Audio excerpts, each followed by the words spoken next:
Ja sa feta buk duhet të hani në ditë dhe cila buk është më e mira, dëgjojeni tani. Të dhënat e Eurostat tregojnë se shpenzimet e shqiptarëve për bukë dhe drithë janë më të larta në raport me të ardhurat e tyre, krahasuar këtu edhe me vendet kryesore të rajonit. Sipas këtyre të dhënave, shpenzimet janë më të larta krahasuar me vendet e Europës dhe kështu, buka është bërë kryesore për çdo njeri në këtë vend. Aq më tepër kur na vjen të themi në çdo vakt natyrshëm, le të ha më bukë. Para se të fillojmë, bëni një like videos dhe ju lutem klikoni subscribe, do të na ndihmonit shumë. Por si thot populli, gjella me krip dhe kripa me karar. Ndaj kur vjen fjala te konsumi i bukës, edhe ajo duhet të ketë një kufi, në mënyrë që të mos teprohet dhe të shkaktojë efektet e saj negative. Racioni i nevojshëm ditor i drithrave është e barazvlefshme me sa bukë konsumoni gjatë ditës. Kështu që konsumi i saj në dietën tuaj të përgjithshme do të jetë një përzgjedhje mjaft e mirë ushqyese në dobi të organizmit dhe gjithashtu lehtësimin e komplikacioneve. Një fet bukë normale konsiderohet sipas ekspertëve gjithashtu si një racion mjaft i shëndetshëm për dietën tuaj, dhe konsumi i bukës cilësohet gjithashtu si një përzgjedhje e kujdesshme për pjesën më të madhe të ushqyesve dhe lehtësimin e komplikacioneve. Ekspertët e cilësojnë bukën si një prej elementeve më të rëndësishëm në dietën mesdhetare, por sa bukë këshillohet të konsumohet gjatë ditës dhe cila prej tyre është më e mira në racionet tona ditore. Një fet bukë konsiderohet një racion, por jo çdo fet është e njëjtë me tjetrën. Ndaj kujdesuni që buka të jetë kryesisht nga drithrat e plota, po ashtu racioni ditor i drithrave është në varësi të moshës, gjinisë, gjithashtu edhe aktivitetit tonë fizik. Racioni i drithrave përmban bukë dhe çdo drithë tjetër që konsumoni në dietën tuaj. Eksperti thotë se gratë nga mosha 19 deri në 50 vjeç duhet të konsumojnë të paktën 6 racione me drithë në ditë. Gratë mbi 50 vjeç duhet të konsumojnë 5 racione drithi në ditë. Burrat nga 19 në 30 vjeç kanë nevojë për 8 racione drithi në ditë, ndërsa ata të tjerët, kryesisht nga 31 deri në 50 vjeç, kanë nevojë për 7 racione drithi në ditë. Burrat mbi të 50-ta gjithashtu duhet të kenë edhe një konsum ditor të bukës në varësi edhe të aktiviteteve të tyre shëndetësore dhe gjithashtu ndikimit që ai ka në organizmin e njeriut. Burrat mbi të 50-ta duhet të konsumojnë 6 racione drithi, fëmijët dhe adoleshentët kanë nevojë gjithashtu për më pak racione drithi në ditë. Buka është një përzgjedhje shumë e mirë ushqyese në dietën tuaj, dhe një i rritur duhet të konsumojë atë në varësi edhe të aktiviteteve, gjithashtu edhe të gjendjes shëndetësore. Por cila bukë është më e këshilluara gjithashtu edhe për organizmin edhe në mbajtjen larg të komplikacioneve? Ekspertët thonë se shtimi i bukës në dietën tuaj të përgjithshme do të jetë një alternativë shumë e rëndësishme ushqyese, dhe konsumi i saj me moderi dhe brenda standardeve të duhura do të përbëjë faktorin kryesor. Sipas të dhënave, drithrat e plota, pra jo të përpunuara, janë më të pasura me ushqyes. Ekspertët shtojnë gjithashtu se gjysma e bukës që konsumoni në çdo ditë duhet të jetë e përgatitur kryesisht nga drithrat e plota. Gjithashtu, ushqyesit që ofron buka janë të larmishëm në bazë të aktiviteteve tuaja të rëndësishme, në bazë të drithit që ju konsumoni në ditë. Gjithashtu, ato mund të japin rezultate të ndryshme në aktivitetet tuaja. Ekspertët e cilësojnë drithin si një prej përzgjedhjeve më të mira ushqyese në aktivitetet ditore, por duhet të tregoheni të vëmendshëm dhe të kujdesshëm me sasinë e bukës që shtoni në dietën tuaj.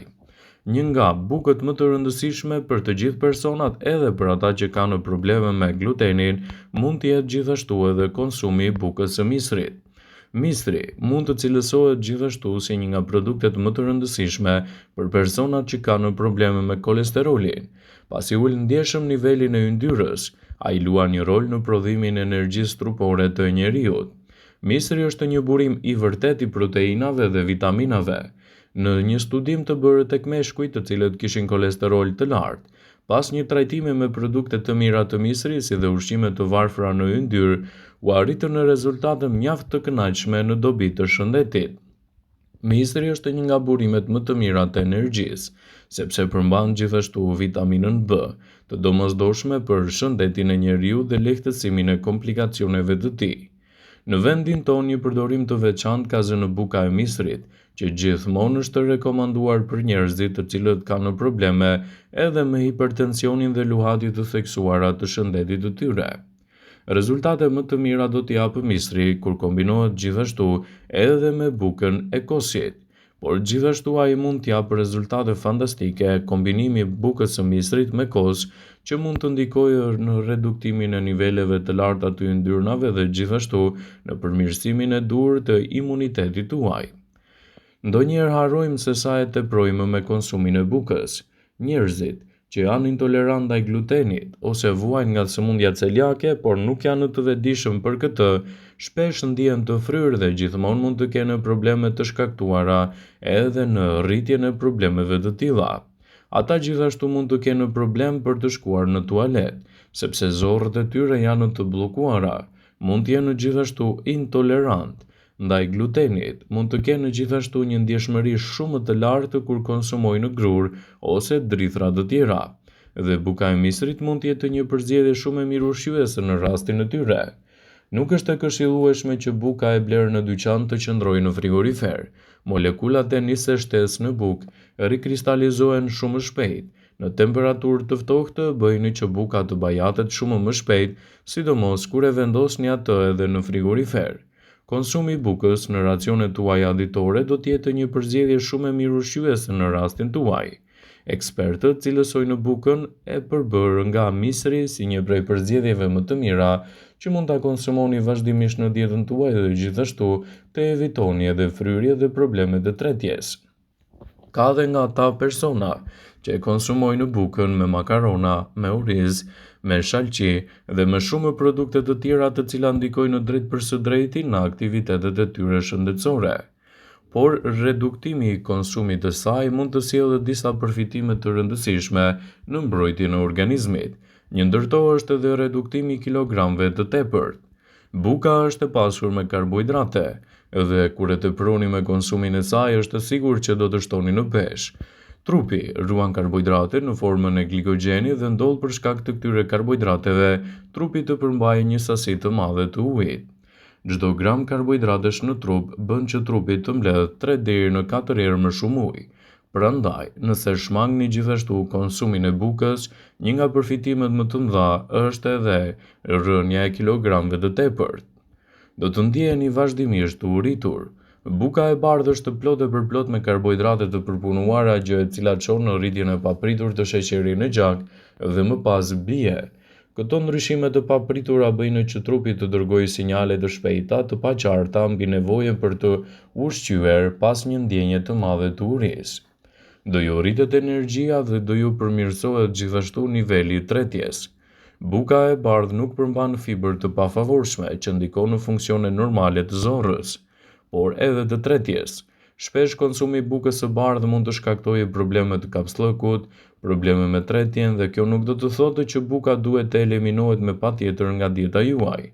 Por konsumi i saj në racionet e duhura ditore mund të jetë një përzgjedhje shumë e mirë edhe në rastin tuaj. Ekspertët cilësojnë se sasia e bukës në dietën tuaj ka një rëndësi të veçantë. Sa më mirë dhe brenda normës ta konsumoni atë, aq më shumë përfitime do të keni. Ekspertët e cilësojnë bukën, sidomos atë të përgatitur vetë, si një përzgjedhje të mirë ushqyese. Kryesisht ata këshillojnë bukën e mistrit dhe bukën e zezë. Kështu do të merrni përfitimet e duhura në shëndetin tuaj dhe të evitoni gjithashtu edhe komplikacione të tjera të fryrjeve dhe problemeve me tretje. Ekspertët këshillojnë vazhdimisht. Buka nuk duhet të teprohet dhe të konsumohet në sasi tepër të mëdha, pasi mund të ndikojë në përkeçimin e shëndetit dhe të krijojë gjithashtu edhe probleme të fryrjes. Për sa kohë e konsumoni sipas racioneve të këshilluara nga ekspertët dhe brenda normës lejuar, përgatituni të merrni anën e saj pozitive, por nëse e teproni, dihet se ajo do të ndikojë negativisht në çështjet tuaja imunitare. Vëmendje. Ju bëjmë dije se informacionet në këtë video kanë për qëllim që të plotësojnë, të mos të zëvendësojnë në këshillat e mjekut tuaj ose ato të ofruesit të kujdesit tuaj shëndetësor, dhe nuk ka në përqëllim që të mbulojnë të gjitha përdorimet e mundshme, masat paraprake, ndërveprimet ose dhe efektet e tyre negative për shëndetin tuaj. Pasi ta dëgjonit këtë video, do ju ftoja t'i bënit like dhe ta shpërndanit atë në profilin tuaj në mënyrë që të informohen dhe miqtë e tu.